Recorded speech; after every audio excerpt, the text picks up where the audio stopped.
Um, dois, voltou. Como é bom reunirmos aqui como família para colocar o nosso coração no altar de Deus. Eu não sei como você chegou, como é que tem sido seus últimos dias, quais são as angústias aí, né? As celebrações, os temores, tantas coisas que permeiam, né? O cansaço. Talvez você chegou aqui cansado, você pensou assim: poxa vida, a semana nem começou, parece que eu estou querendo descansar ainda mais, né? Eu quero dizer que a alegria do Senhor é a sua força. Se você se alegrar, se você encontrar significado naquilo que são as promessas de Deus na sua vida, por mais que às vezes o nosso corpo possa estar cansado, aí eu te dou um conselho: come e dorme. Quando a gente está cansado, a gente come e dorme. Então às vezes fala assim: poxa, fim de semana com você vai falar para todo mundo assim: esse final de semana não vou fazer nada, o próximo, né? Aí você vai chegar na sexta-feira do trabalho, vai tomar um banho, vai pegar uma pratada de macarrão, vai comer e vai acordar segunda-feira para ir trabalhar. Aí não é possível que você não descanse o corpo. O problema é que muitas vezes a gente está chamando de cansaço, não é necessariamente o cansaço do corpo, é o cansaço da alma, das angústias, dos pensamentos, das dores. Às vezes o corpo vai bem, né? Mas às vezes você está com aquele humor baixo. E aí só tem uma solução, meu irmão e minha irmã: é trazer à memória as coisas que nos dão esperança, é nos firmarmos, nos aferrarmos na palavra de Deus. Não é descanso, porque tem gente que pensa: estou precisando de férias. E aí às vezes o que está te cansando, as férias vão piorar, porque você vai ter tempo para ficar pensando nos seus problemas. Então às vezes você está precisando renovar no Senhor, você está precisando se entregar aquilo que Ele tem para a sua vida, aquietar a sua alma. Às vezes você está precisando de conversa com amigos que vai te dar boa esperança. Às vezes seu círculo de amizade está ruim. A gente liga a internet, liga a televisão, está ruim. A gente olha para o Brasil e fala: mas parece que está ruim. Mas aí quando a gente começa a encher o nosso coração da palavra de Deus, daquilo que é bom, daquilo que é puro, a gente olha para a vida e diz: vamos enfrentar. É mais uma semana, vamos lutar com alegria, esperando que aquele que começou a boa obra na nossa vida vai terminar. Sabe por quê, meu irmão, minha irmã? O mundo, ou no mundo, teremos aflições, mas Jesus fala assim: mas tende bom ânimo. Então a gente está pensando que a vida vai ficar boa quando os problemas desaparecerem. Não vão desaparecer, é a vida. Fala para quem está do seu lado assim: é o que tem para hoje.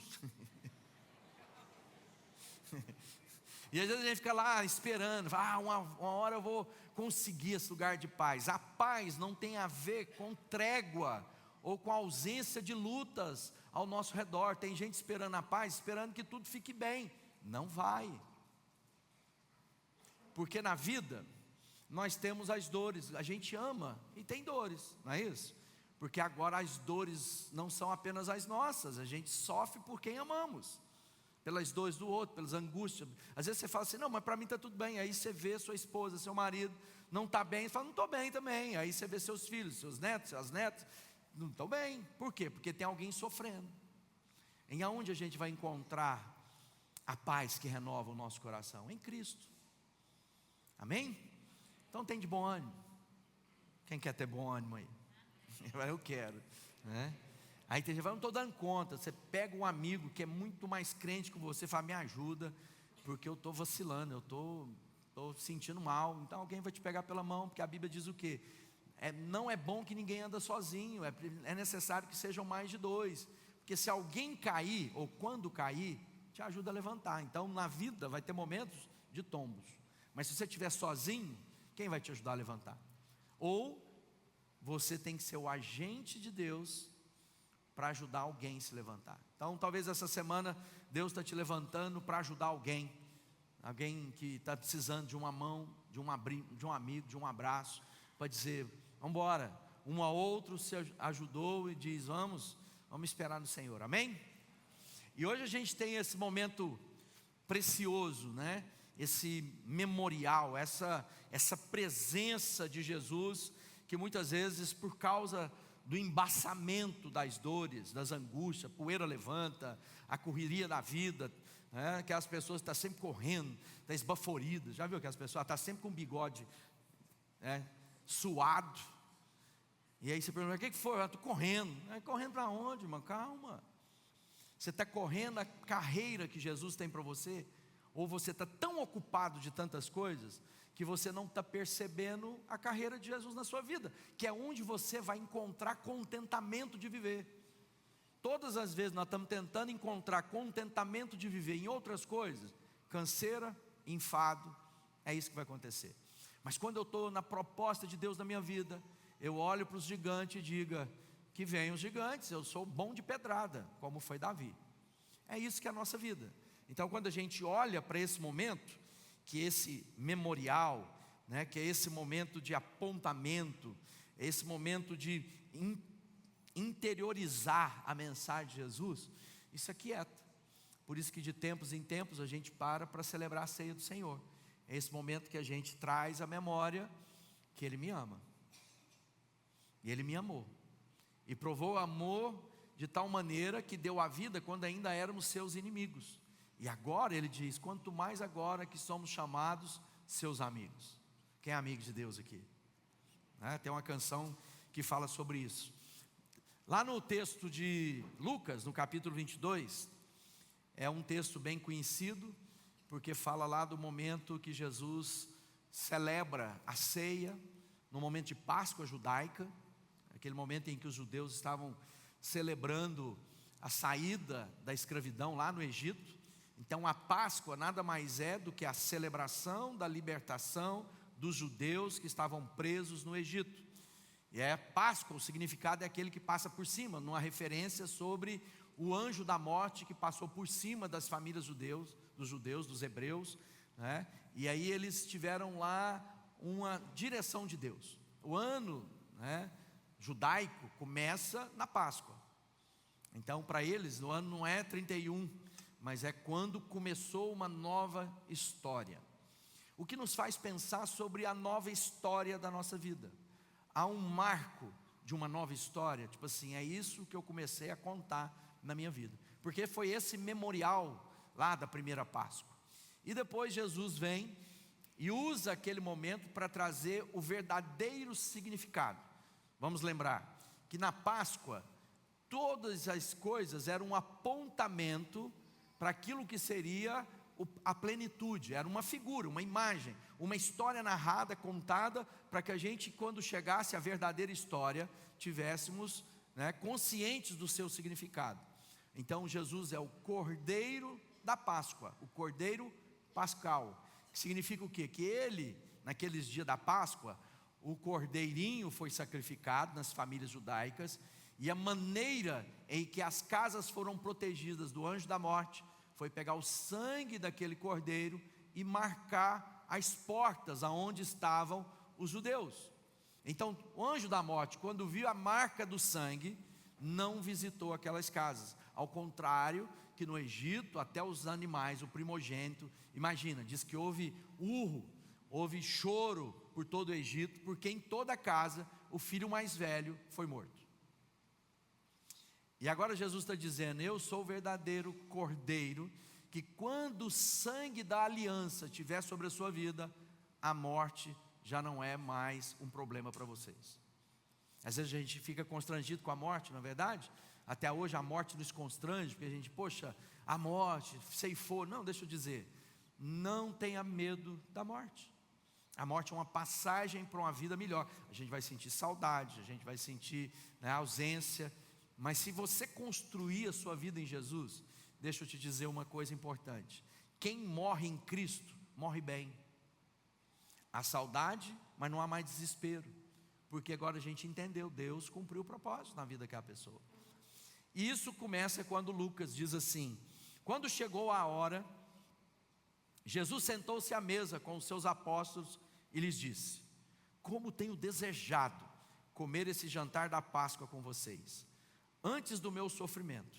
Mais para frente um pouco ele diz: depois pegou o pão, deu graças a Deus, e em seguida partiu o pão e deu aos apóstolos, dizendo: este é meu corpo, que é entregue a favor de vocês. Façam isso em memória de mim. E depois do jantar, do mesmo modo, deu-lhes o cálice de vinho, dizendo: esse cálice é a nova aliança feita por vocês, feita por Deus com o seu povo. Aliança que é a garantia, que é garantida no meu sangue, derramado em favor de vocês. Olha que coisa bonita Jesus dizendo a respeito do desejo dele de partilhar com os seus discípulos aquele momento. Deus é esse Deus maravilhoso que está sempre em busca de estar conosco para partilhar virtudes com a nossa vida. Todas as vezes que a gente adentra a presença de Deus, há virtude, ou há virtudes vindo dele para com a nossa vida. Então nesse momento é o momento da gente parar e dizer o que Deus está partilhando conosco nessa manhã de domingo. Há virtudes de Deus. E a gente vai pegar e vamos aprender um pouco, porque às vezes a gente entende em linhas gerais o significado desse ritual. Na verdade é um ritual que é um sacramento, ou seja, algo que Jesus disse que deveria estar presente na vida dos seus discípulos. Então quando a gente para comer do pão e tomar do cálice, nós estamos lembrando do quê? Do sacrifício de Jesus, da sua morte, da sua ressurreição, e mais do que isso, da vida que Ele tem para nós a partir desse momento. Isso é extremamente pedagógico para a nossa vida, apesar de ser um símbolo visível do sacrifício do Cordeiro. Jesus diz: eu sou o pão, quando Ele pega o pão, esse é meu corpo que foi dado por vós. E ao mesmo tempo Ele pega o cálice e diz: esse é meu sangue, um novo cálice, uma nova aliança.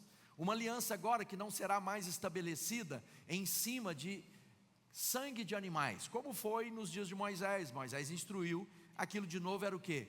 Era uma apresentação visível de algo que viria na plenitude do tempo e se materializaria para que nós pudéssemos compreender. Então Jesus está dizendo: esses elementos falam da minha vida, da minha morte e da minha ressurreição. E todas as vezes que vocês comerem do pão e tomarem do cálice, vocês farão memória, ou seja, trarão a memória até que eu volte. Jesus está não mostrando apenas a morte dele, mas isso aqui é um testemunho para mim e para você, de que ele vai buscar a cada um de nós, o seu povo. Quem que ele vai buscar?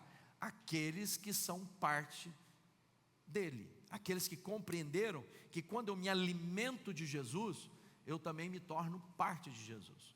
E mais do que isso, além desse sacramento, além do ritual que é marcante, nós somos pessoas, os homens, a humanidade gosta de hábitos. Nós somos pessoas que construímos hábitos na nossa vida. E esse é o grande desafio, porque às vezes a gente fica pensando que eu tenho lá minhas características, de onde veio, mas os hábitos determinarão que tipo de pessoa eu estou construindo na minha jornada. Bons hábitos, revelação de coisas boas. Maus hábitos, vai destruir a minha vida.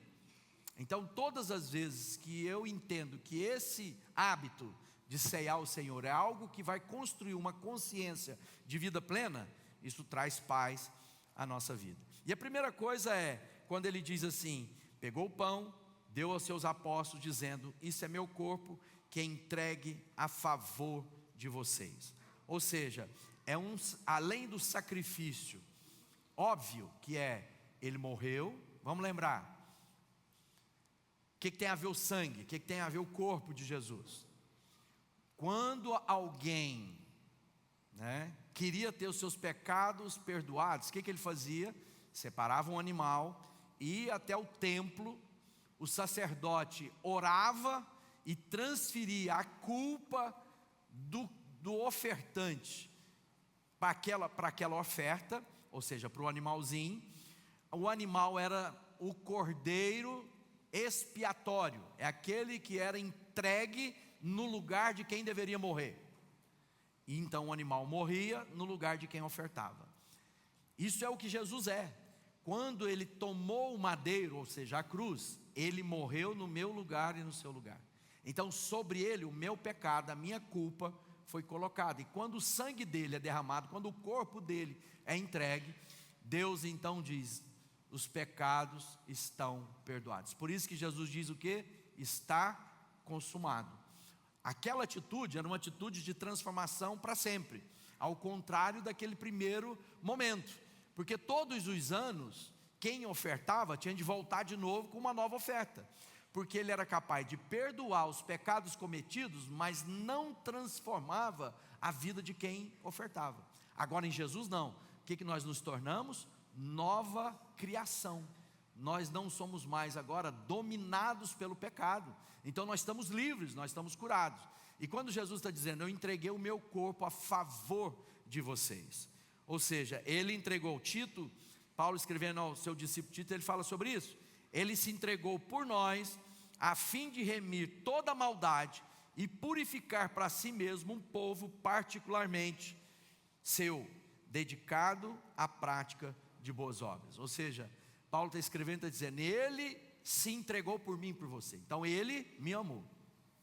E aí quando a gente olha para isso, a gente vê que ele faz um favor. João, no capítulo 17, no seu evangelho, diz, em favor deles eu me santifico, para que também eles sejam santificados pela verdade.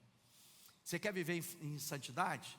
Santifique-se na verdade. O que é a verdade? A verdade é a palavra de Deus. Então, a verdade não é apenas um grupo de regulamentos, a verdade é uma pessoa. Jesus, eu sou o caminho, a verdade e a vida. Então, eu quero a verdade na minha vida, eu me relaciono com Jesus, aprendo a amar Jesus, eu me dedico a me parecer cada vez mais com Jesus, e tudo que eu faço tem que glorificar Jesus e anunciar Jesus por onde eu for. Então eu estou me dedicando à verdade, estou me dedicando a Cristo.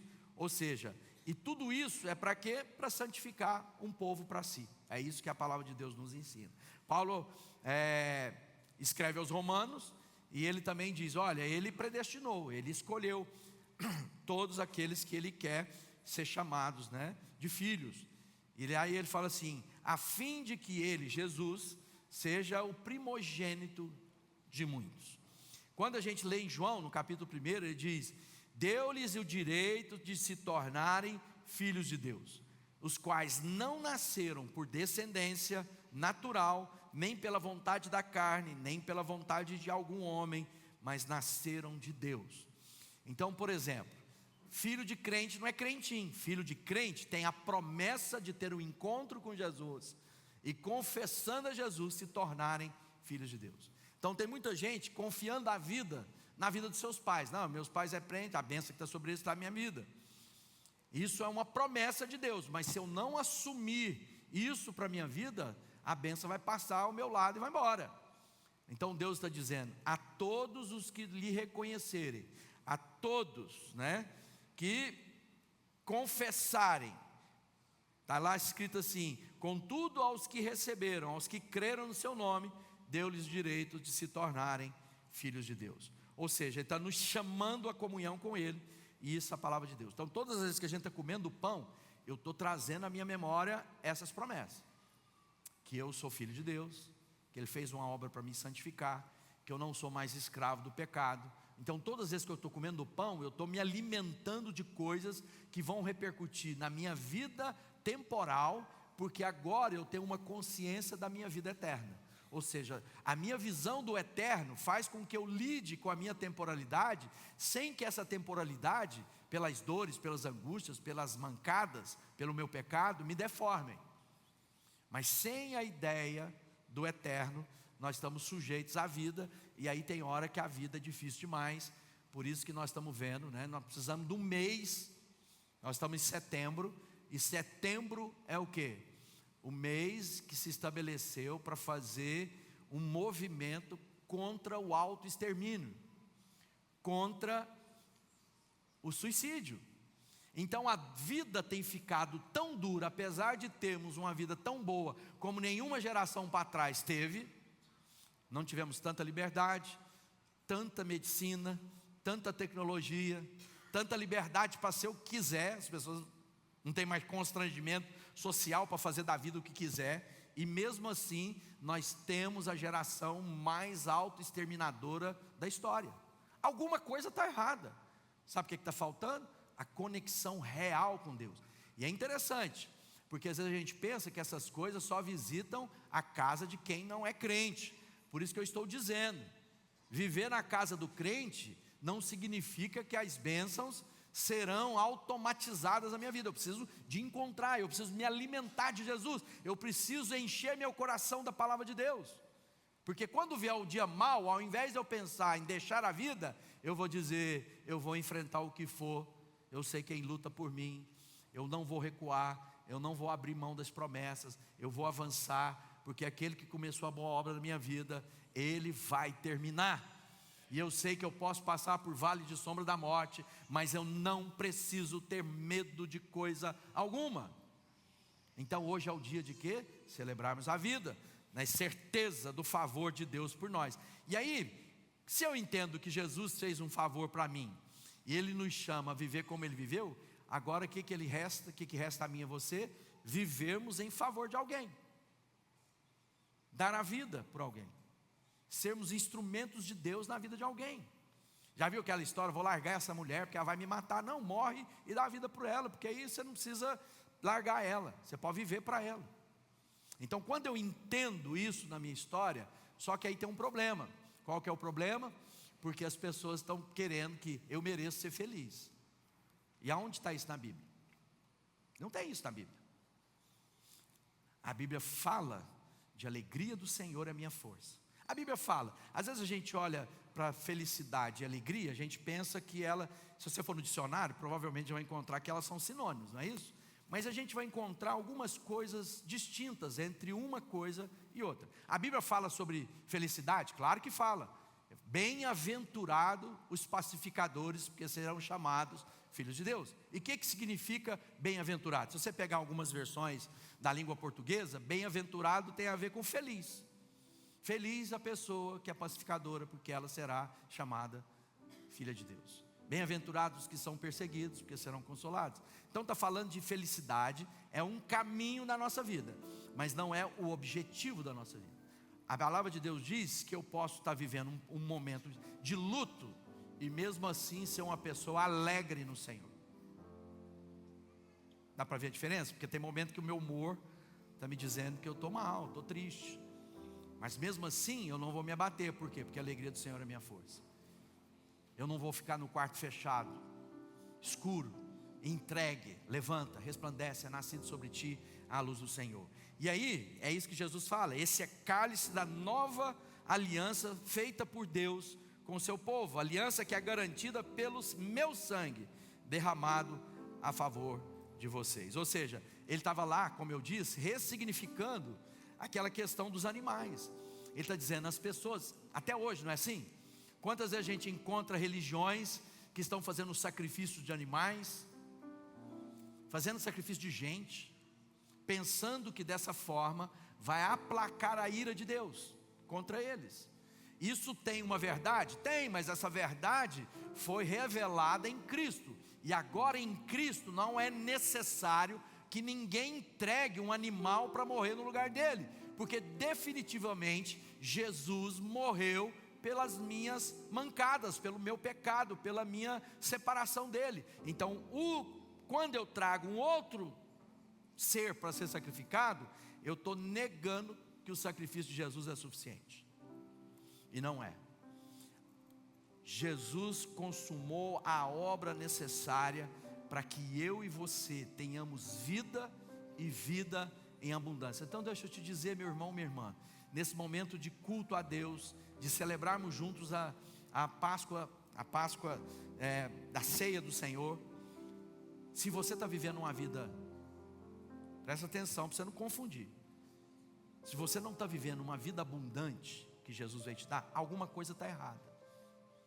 E eu não estou dizendo que vida abundante é a ausência de batalhas, de lutas, de luto, de angústias de alma, de dores, de sacrifício. Aliás, a Bíblia diz que tudo isso faz parte do discípulo de Jesus. Eu estou dizendo que é diante das lutas, diante do dia mau, do dia que não deu certo, que a empresa quebrou, que você perdeu o emprego, que você foi abandonado. Se a sua esperança estiver nessas coisas, você será destruído por elas. Mas se eu entender a obra de Jesus, quando ou porventura essas coisas baterem na minha casa, elas não me destruirão, porque eu sei que Deus está comigo até o fim. Eu serei consolado, eu serei fortalecido, eu serei firmado sobre a rocha. Eu não preciso ter medo mais de mal algum.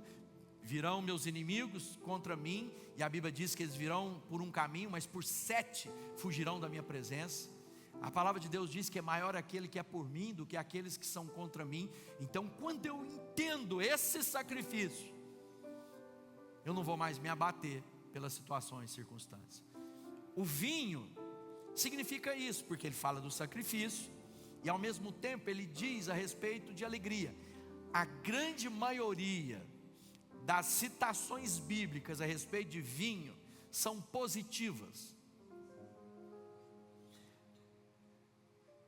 porque fala de alegria, fala de celebração, fala de conquista.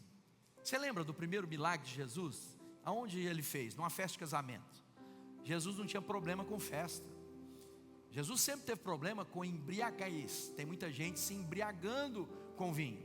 E isso é contrário, porque eu perco meus sentidos, dou vexame, falo que não devo, faço o que não deveria. Eu me desconecto do Espírito Santo, porque por um instante eu estou embriagado com outras coisas que não me ajudam a ouvir de Deus. Mas quando eu entendo que o vinho é o momento da festa, Deus está dizendo assim: esse meu sacrifício vai gerar alegria na sua vida. Porque agora, por mais que você seja capaz de sofrer algum dano, e nós vamos sofrer na vida, por mais que você seja alguém que está passando pelo vale da sombra da morte, há uma promessa que diz: não temas, porque eu sou contigo por onde quer que você vá. Então, quando eu entendo isso, o que a Bíblia diz? O choro pode durar uma noite. Então está dizendo que vai ter choro. E às vezes é comprido, porque tem umas noites compridas, né? Quem já perdeu o sono, vai, parece que essa cor não amanhece. Aí os pensamentos ficam tudo acelerados, fica tentando resolver problema que porventura pode vir a acontecer. Já viu que a gente é muito estúpido, não é? A gente para ficar pensando em tudo de ruim que pode acontecer com a gente no amanhecer do dia. Aí a gente fica tentando solucionar problema que nem sabemos se de fato vai acontecer. Aí o que a gente faz? Sofre o problema por antecedência. Como se aí a gente passa o dia e percebe que não aconteceram tantas coisas ruins como eu fiquei com medo que acontecesse. Mas ao mesmo tempo sofri, tive suador, perdi o sono, deu dor de barriga, deu dor de cabeça, deu dor na coluna, comi as unhas tudo. Uma bobagem. Porque se eu me acordar de noite, vai orar, dobra seu joelho, porque talvez Deus quer te levar à oração. Vai ler a Bíblia. Tem gente que não fala isso, fala: pastor, estou num desafio, toda vez que eu vou ler a Bíblia me dá um sono. Tá, ó, então, sonífero, tá, acordou de madrugada, vai ler a Bíblia, às vezes você dorme. Mas deixa eu te dar uma dica também: lê a Bíblia no final do dia, depois que você já ter feito tudo, tá um bagaço para dormir. Aí quer ter ânimo. Não, irmão, isso não é espiritual não, é cansaço físico.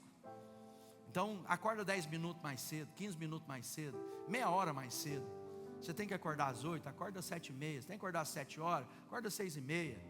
Porque aí você tem meia hora no seu melhor momento para ler as Escrituras Sagradas. Aí você vai se alimentar e você vai ver uma coisa interessante. Fala assim: eu estou enfrentando esse momento agora na hora do almoço, e não é que eu li hoje de manhã, isso me fortaleceu para enfrentar o problema. Pode ser que Deus vai orientar você a cada manhã para como você vai enfrentar as suas dores. Mas o que fica para nós? Mateus 2 diz: não tenha medo, estou lhes trazendo boas novas de grande alegria, que será para todo o povo. Nasceu na cidade de Davi o Salvador, que é Cristo o Senhor.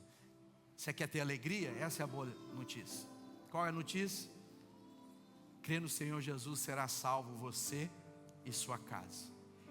Você quer encher seu coração de alegria? Traz a memória que você não está mais sujeito a essa vida, porque o Senhor trouxe vida eterna para você. O seu nome está escrito no livro da vida. E que por mais que eu possa ter momentânea, leve tribulação no presente tempo, essas coisas que eu sofro, que você sofre, que todos nós sofremos, nenhum de nós, presta atenção, irmão, nenhum de nós está isento às dores da vida, mas nós podemos lidar com essas dores de maneira diferente. E tem muita gente sucumbindo. Mas aí Jesus diz: traga a memória que te dá esperança. A alegria do Senhor é a sua força. A salvação chegou à sua casa, à sua família. Não temas. Os homens podem fazer mal ao seu corpo, mas jamais serão capazes de tirar de você aquilo que Jesus fez. Por isso que Neemias diz: a alegria do Senhor é a nossa força. E portanto, hoje é o dia que a gente vai comer do pão, tomar do cálice, mas essas coisas precisam ter um significado prático na nossa vida.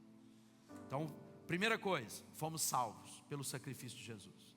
Fomos transformados pela obra dele na cruz. E agora, o que eu posso fazer? Viver a vida que ele tem para nós. Sabe aquela história que às vezes alguém passou por um acidente, uma doença grave, aí ele ressignifica a vida, porque estava correndo demais, porque ele não deu valor na família. Sabe aquelas coisas assim que a gente vê acontecendo na vida de muita gente? Então, esse momento é esse momento. Se olhar e falar assim: Jesus deu a vida para mim, não tem jeito de eu continuar mentindo, adulterando, roubando.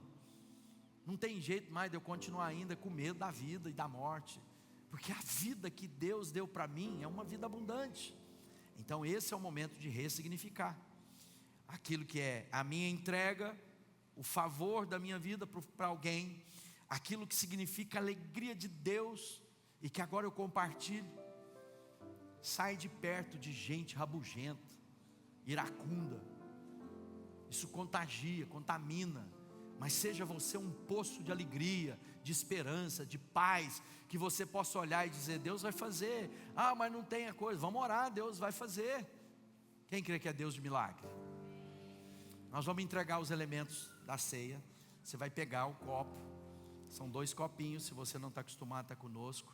Todos são bem-vindos. Se você crê que Jesus é Senhor da sua vida, se você crê na obra dele na cruz, você está apto a comer do pão e tomar do cálice, porque Deus nos chama a esse momento. Então quando a gente pegar o copinho, você vai parar por um instante e vai refletir sobre a sua vida. A palavra de Deus diz que a gente tem que refletir. Passa aí para os meninos aí, volta aí.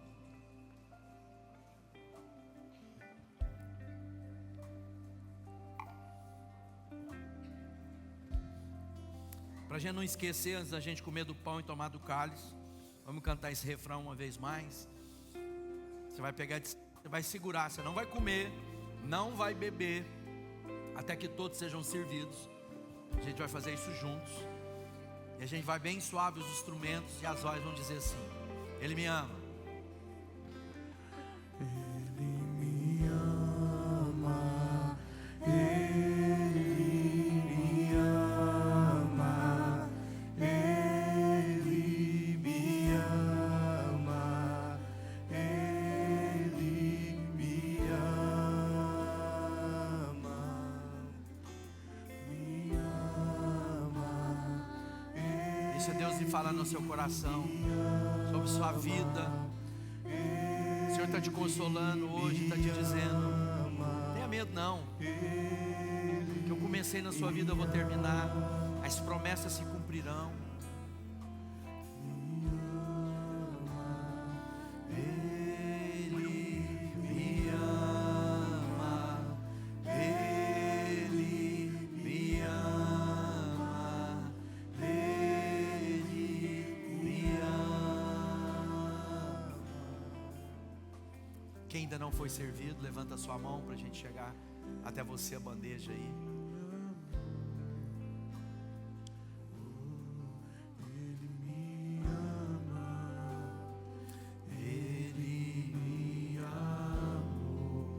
Tá faltando cálice aqui, copinho, né, gente? Ele me amou. Ele me ama. Alguém ainda não recebeu? Fica com a mão levantada para os irmãos te identificar aí, por favor.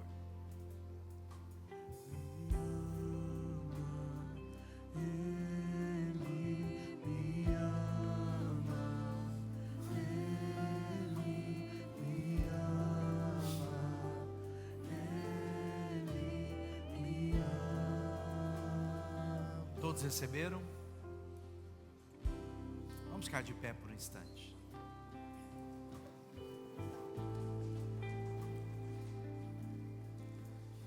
Você pegou o copinho, aí dentro tem um pedaço de pão, um biscoitinho, para fazer memória, né, de que Jesus é esse pão que desceu do céu. Esse pão que alimenta a nossa vida, que fortalece o nosso coração, a nossa alma. E aquilo, tinha um livro antigo, não é? Você lembra? O céu que você come.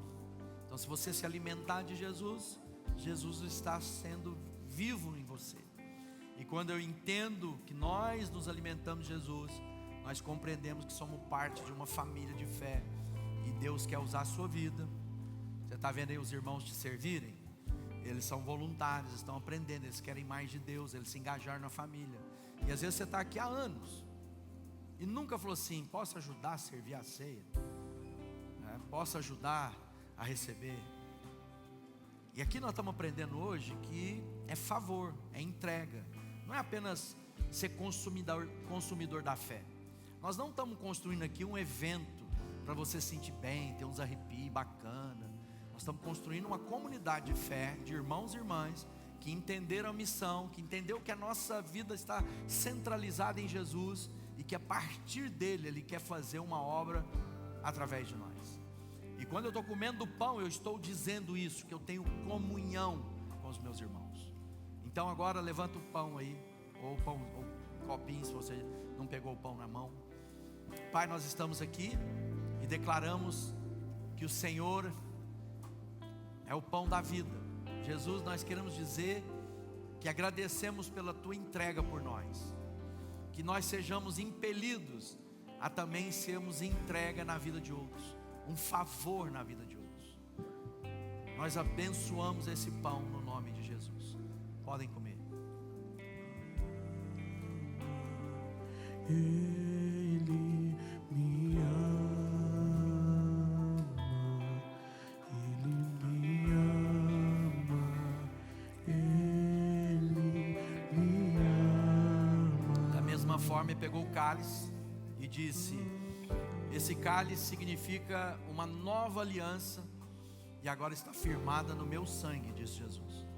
Ou seja, nós estamos tomando do cálice da alegria. Que você se torne uma pessoa alegre, que você deixe a murmuração de lado, que você pare de reclamar da vida, que você faça um voto com Deus hoje. Fale: essa semana eu não vou reclamar de nada, não vou reclamar se está quente, se está seco, se o trânsito está pesado, se eu tenho que acordar cedo, se eu tenho que dormir tarde. Não vou reclamar de nada, porque a alegria do Senhor me basta. Quem topa fazer isso, levanta o cálice. Tem muita gente.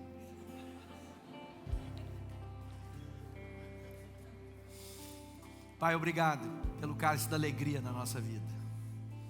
Que essa semana seja um testemunho de alegria por onde nós passarmos.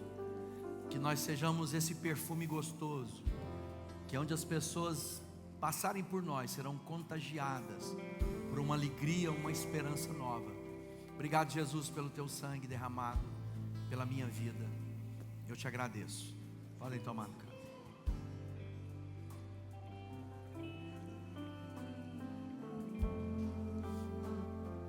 Tendo feito isso, você vai passar o cálice. Continua de pé. Você vai passar o cálice para o lado. E aqueles voluntários que você tem visto e você não foi ajudar eles, vão passar aí no corredor e vão recolher uma vez mais. Que ainda ficou reclamando, demorou a me entregar. Esse voluntário não sabe fazer o serviço deles direito. Você vai começar hoje, não reclamando mais, entendeu? Nós temos uma programação linda que vai acontecer em novembro. E hoje é o lançamento oficial, já está o site colocado lá. Você pode fazer sua inscrição.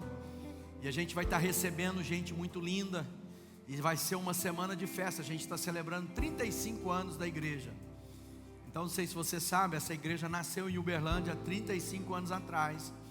No quintal, né, do irmão começou lá uma pequena semente. Essa semente vem aqui para Vasconcelos Costa. E lá na Vasconcelos Costa floresce uma nova igreja chamada Igreja Sal da Terra. na verdade, Igreja Cristã Sal da Terra. Então hoje o Sal da Terra está espalhado, somos 92 igrejas no Brasil, boa parte das capitais brasileiras. Nós estamos também hoje na Bélgica, em Portugal, e Deus tem feito coisas muito bonitas. Estamos em Madrid, então tem muita coisa Deus fazendo nesses dias, e Deus está chamando homens e mulheres para serem agentes dele, de transformação de vidas nessa geração. Ora por isso. Isso começa quando a gente se dispõe a um despertamento espiritual. E quando a gente pensou no Awake, põe aqui para mim os convidados, a gente tem, de quem vai vir. E aí a gente combinou e estamos trazendo esses irmãos e irmãs que vão estar comemorando conosco os nossos 35 anos. Segunda-feira, terça-feira, quarta-feira, quinta-feira e sexta-feira, um banquete. Você não pode deixar de ter esse despertamento espiritual. É uma festa de família e você é convidado a fazer parte dela. Amém? E cada semana a gente está orando por um alvo. E o alvo dessa semana você continua. Se você não segue a igreja ainda nas redes sociais, segue lá. Você tem todas as notícias, você vai conhecer tudo que está acontecendo, a agenda, tem uma comunicação direta. E essa semana nas nossas redes a gente está orando pelos nossos convidados, aqueles que virão, os pregadores, pregadora, cantores, mas também os nossos amigos que você vai convidar. Fala assim, você tem que ter uma experiência de despertamento espiritual, oração, visita de Deus mesmo. Amém? Levanta a mão, vamos orar por esse momento. Pai, nós queremos consagrar a nossa conferência anual. Nós vamos estar celebrando 35 anos da igreja. Que seja um momento maravilhoso de festa, mas acima de tudo de despertamento espiritual. Aquele que está frio seja aquecido. Senhor, em nome de Jesus, que haja no nosso meio uma paixão, um desejo, uma fome, uma sede por Jesus. Coloca sede de Jesus na nossa vida, de maneira que a gente não possa ficar sem Ele na nossa história, sem agradar o coração dEle. E colocamos os nossos convidados na Tua presença, para que corra tudo bem, no nome de Jesus. Amém? Amém? Fala glória a Deus. Nós vamos distribuir para você agora, ainda de pé, os convites. Nós vamos começar uma nova série. Pode, você vai pegar quantos saquinhos você quiser, no mínimo um, e nós vamos orar. Quem aqui crê em milagre? Quem aqui está precisando de um milagre? No trabalho, na vida social, na vida amorosa, Ontem uma irmã falou assim, pastor, ora para mim, estou querendo casar. Eu falei, se você deixar eu fazer um apelo, e quem aceitar o apelo, você casar, porque tem muita gente que quer casar, mas também assim, não quer nem começar. Não, eu tenho um aqui. Tem aqui. Então às vezes você está precisando de um milagre. Então você vem na nossa série, você vai receber aí 6 convites. E o que nós vamos fazer agora? Nós vamos orar por esses 6 convites. Você passa por muita gente, você não precisa ir atrás de ninguém. Você passa no supermercado, você passa no Uber, você passa no ônibus, você passa na academia, você passa no seu trabalho, no seu condomínio, no seu vizinho. A gente passa por muita gente no posto de gasolina. Então você vai colocar isso dentro do seu celular aí, na capinha do celular, e você vai parar no lugar e você falar, Deus, o Senhor vai me mostrar as 6 pessoas durante essa semana que precisam de um milagre. E você vai ser agente para sempre na vida dessa pessoa, porque essa pessoa vai contar a história dela dizendo, a minha história com Jesus começou o seguinte, eu estava lá num dia de trabalho abatido, e veio uma pessoa que sempre lá, eu reconheço ela porque ela era cliente, era meu amigo, e ela me deu um convite e eu fui, e Deus fez um milagre na minha vida, no meu casamento, na minha saúde, na saúde dos meus. Deus transformou o meu trabalho em prosperidade. Você vai ser agente de milagre na vida de alguém. Amém? Quem crê em milagre? Então levanta aí bem alto seu saquinho de convite, gente. Bem alto aí. Pai, obrigado, porque eu vou ser agente de milagre na vida de alguém. Eu consagro esses convites para que encontre o coração de alguém que precisa de um milagre. Nós agradecemos, Jesus, porque nós somos um milagre na Senhora. Levanta bem alto sua mão e fala: e o amor de Deus o Pai, a graça do Filho e o poder do Espírito seja sobre a minha vida. Vão em paz, tenha uma semana linda. Quarta-feira nós temos o nosso horário de culto. E leva muitos convites, não apenas 6.